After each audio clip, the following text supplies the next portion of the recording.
Hi friends, welcome to my channel. ఇక బాగీకి kitchen డస్ట్బిన్లో ఒక ఆయుర్వేదిక్ మందు లాంటి బాటిల్ దొరకడంతో ఇది మీరేమైనా పడేశారా అని అమర్ వాళ్ళ అమ్మా నాన్నలని అడుగుతూ ఉంటుంది. నిర్మలమ్మ గారు అమర్ వాళ్ళ నాన్నగారు నాకు తెలీదు అనడంతో రూమ్ నుండి బయటికి వస్తున్న బాగీని చూస్తూ మను కంగారుగా లోపలికి వెళ్ళి తలుపు వేసుకోగానే బాగీకి డౌట్ వచ్చేస్తుంది. ముందుగా ఇదేంటో తెలుసుకోవాలి అని మెడికల్ షాప్కి వెళ్ళి ఇదేంటి అని అడుగుతుండగా ఆ మెడికల్ షాప్ అతను ఇది పాయిజన్ బాటిల్ మేడం అని చెప్పేస్తాడు. ఇక కంగారు పడుతూ ఉంటుంది బాగి.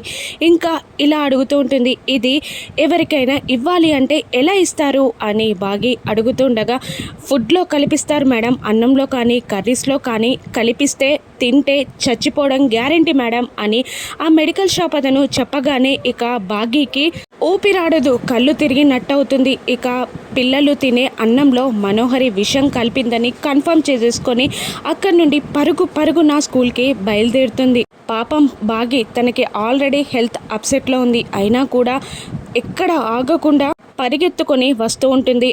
ఆటోని ఆగమని చెప్పినా కూడా ఆటో ఆగదు. ఇక పరిగెత్తుకుంటూ స్కూల్కి వచ్చేస్తుంది బాగి. ఇక అప్పుడే లంచ్ టైం అయిపోతుంది. పిల్లలు నలుగురు కూర్చొని లంచ్ బాక్స్లు ఓపెన్ చేసి ఆ కర్రీస్ని అన్నంలో పెట్టుకొని కలుపుతూ ఉంటారు. ఇక స్కూల్ గేట్ తీసుకొని బాగి లోపలికి వస్తూ ఉంటుంది. పిల్లలందరూ అన్నాన్ని కలుపుకొని నోట్లో పెట్టుకోబోతూ ఉంటారు. ఇక బాగి పిల్లల్ని కాపాడగలదా? పిల్లలు తినే అన్నంలో విషం కలిపినందుకు మనోహరిని ఏం చేయబోతుంది? మిస్ అమ్మారాను నెప్సెస్లో చూద్దాం. Thank you for watching.